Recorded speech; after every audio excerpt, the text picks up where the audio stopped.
নমস্কার বন্ধুরা, পলি কিচেন রুমে সবাইকে স্বাগত। আজ শেয়ার করবো আমি হাঁসের মাংসের রেসিপি। তো আজকে যাই বাজারের দিক, দেখি কী হাঁস পাওয়া যায়। তো ওখানে হাঁস যে সব ধরনের হাঁস আছে, যে দেখলেই হবে যে কোন ধরনের হাঁসটা আমার পছন্দ হয়, সেই হাঁসটা এনে আজকে রেসিপিটা করব।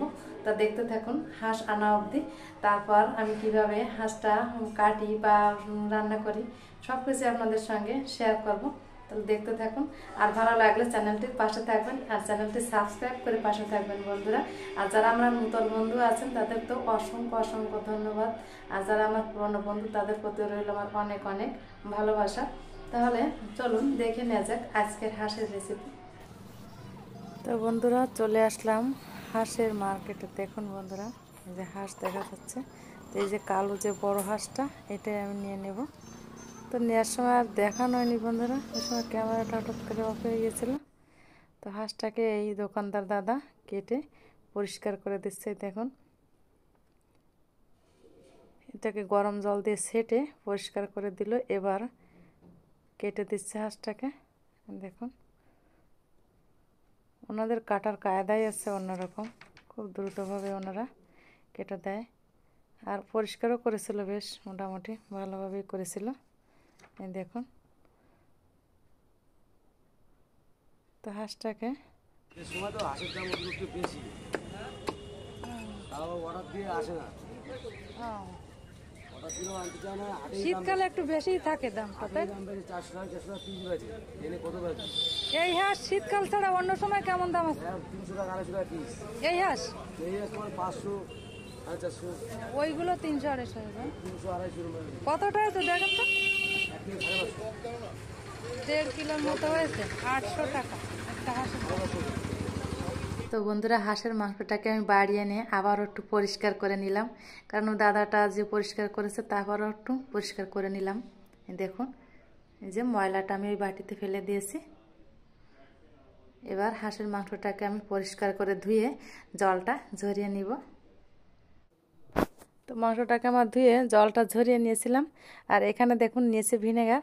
তো এখানে আমি 1 চামচ মতন ভিনেগার দিয়ে দেব। ভিনেগার দিয়ে মাংসটাকে একটু মিশিয়ে নিব।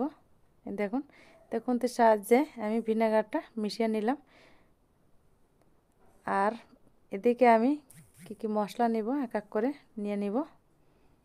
দেখুন, তো এখানে টমেটোর পেস্ট নিয়েছি। দেখুন, একটা টমেটো, টক দই, পেঁয়াজ বাটা, আদা বাটা, রসুন বাটা আর কিছুটা পেঁয়াজ কুচিয়ে নিয়েছি। আর মাংসটাকে যে আমি ভিনেগার দিয়ে মিশিয়ে ঢেকে রেখেছিলাম 10 মিনিটের মতন, ঢাকনাটাও তুলে নিলাম। দেখুন, ভালো তেলই হয়েছে কিন্তু মাংসটা। তো এবার এই মাংসের ভিতরে আমি দিয়ে দেব পেঁয়াজ বাটা। তো এখান থেকে আমি 3 চামচ পেঁয়াজ বাটা দিয়ে দেব। আর দিয়ে দেব আদা বাটা 1 চামচ, রসুন বাটা দিয়ে দেব 2 চামচ আর কিছুটা পেঁয়াজ কুচি। আর এখানে টক দই নিয়েছি, তো টক দইটাকে একটু ফেটিয়ে দেব। তো অন্যটা বাটিতে নিয়ে নেব। তো 100 গ্রাম টক দই নিয়েছিলাম, পুরোটা টক দই আমার লাগবে না, এখানে 50 গ্রাম টক দই দিয়ে একটু টক দইটা ফেটিয়ে নেব। তো ফেটিয়ে নেওয়া হয়েছে। এবার আমি মাংসের ভিতর দিয়ে দেবো। আর নিয়েছি সরিষার তেল। তো এই বড় চামচের আমি এখানে 3 চামচ তেল দিয়ে দিলাম। আর দিয়ে দেব শুকনো লঙ্কার গুঁড়া 3 চামচ, ছোটো চামচের 3 চামচ শুকনো লঙ্কার গুঁড়া, হলুদ গুঁড়া 2 চামচ।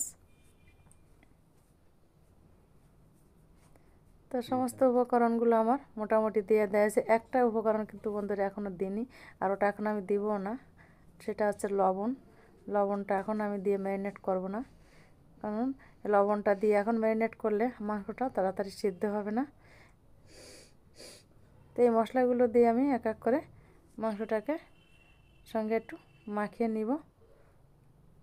তো মাংসটা ম্যারিনেট করাটাই কিন্তু আসল ব্যাপার বন্ধুরা, আর কষানোটা, এই দুটো ঠিকঠাক হলে আর কোনো ব্যাপার থাকে না, মাংসের স্বাদটা ঠিকঠাক থাকে। দেখুন, আমি হাত দিয়ে ভালোভাবে উল্টে পাল্টে একটু মাখিয়ে নিলাম। এই যে হাঁসের গিলা, তো আমার ভালোভাবে মাখিয়ে নেওয়া হয়েছে। দেখুন, এবার আমি এটাকে ঢেকে রাখবো 30 মিনিটের জন্য। এটাকে আমি ঢাকা দিয়ে দেব। তো 30 মিনিট ঢাকা দিয়ে দেব। আর এখানে আমি ফিরে আসলাম 30 মিনিট পর। আর এখানে আমি কড়াই দিয়ে দিলাম সরিষার তেল। তা বন্ধুরা, ওই তেলে আমি এই মাংসটা দিয়ে একটু ঢেকে রেখেছিলাম, ওটা আর ক্যামেরায় আসেনি। তো তেলের পর মাংসটা দিয়ে আমি কিছুক্ষণ ঢাকা দিয়েছিলাম, ঢাকনাটা তুলে নিলাম। এবার খুন্তি দিয়ে একটু নেড়ে চেড়ে নেব। দেখুন অনেকটা জল বেরিয়েছে, কিন্তু আমি কোনো রকম কোনো জল ব্যবহার এখনও করিনি। আর এখানে আমি ধনে জিরে টেলে এটাকে বেটে নিয়েছিলাম, তা ধনে জিরে বাটা দিয়ে দিলাম। আমি কিন্তু এখন দিলাম, ম্যারিনেট করার সময় দেয়নি। তো ধনে জিরেটা দেওয়ার পরে আবার একটু খুন্তির সাহায্যে নেড়ে ছেড়ে ভালোভাবে একটু মাংসের সঙ্গে মিশিয়ে দিব।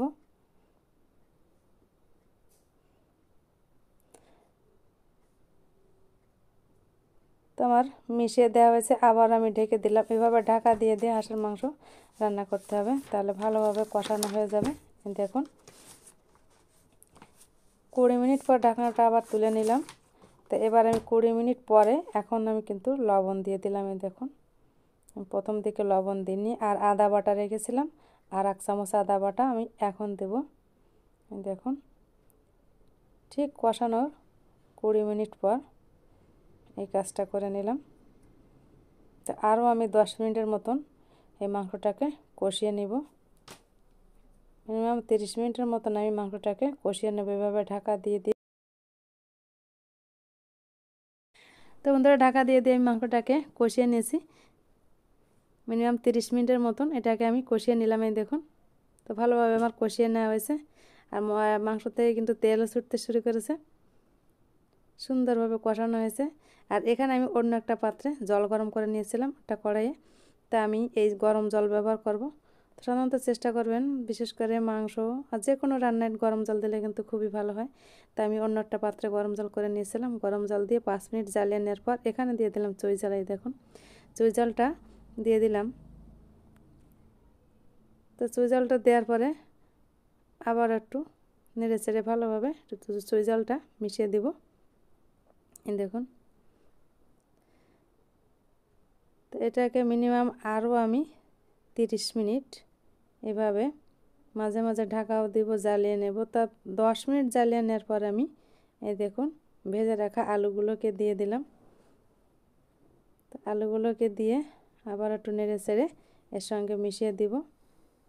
তো যেহেতু হাঁসের মাংস, ওই জন্য একটু জলটা বেশি দিলাম, সেদ্ধ হতে সময় লাগবে। আবার আমি ঢাকা দিয়ে দেব। এভাবে ঢাকা দিয়ে দিয়ে আমি মিনিমাম 1 ঘন্টা এটাকে জ্বালিয়ে নিলাম। দেখুন আমি অন্য একটা কড়াইয়ে দিয়ে দিলাম গোটা গরম মশলা। সামান্য একটু তেল দিয়ে গোটা গরম মশলাটাকে আমি একটু হালকা ভেজে নিব। ভেজে এটাকে নামিয়ে শিলপাটায় একটু বেটে নিব। এই দেখুন এভাবে রান্না করলে মাংসের স্বাদটা কিন্তু দারুণ হয়।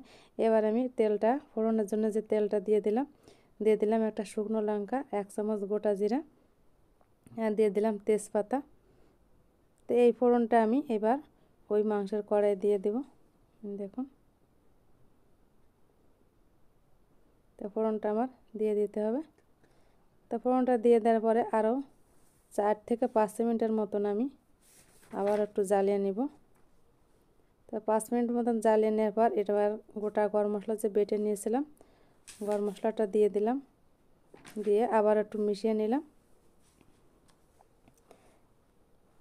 মিশিয়ে গোটা গরম মশলা দেওয়ার পর আবার একটু ঢেকে দিলাম। তো এবার আমি নামিয়ে নেবে। দেখুন সার্ভ করে নিলাম। মিনিমাম 1 ঘন্টা 10 মিনিট আমি মাংসটাকে জ্বালিয়ে নিয়েছিলাম। দেখুন বন্ধুরা, তো প্লিজ বন্ধুরা, ভিডিওটি ভালো লাগলে লাইক কমেন্ট শেয়ার করবেন আর পাশে থাকবেন। ভালো থাকবেন, সুস্থ থাকবেন আর চ্যানেলটি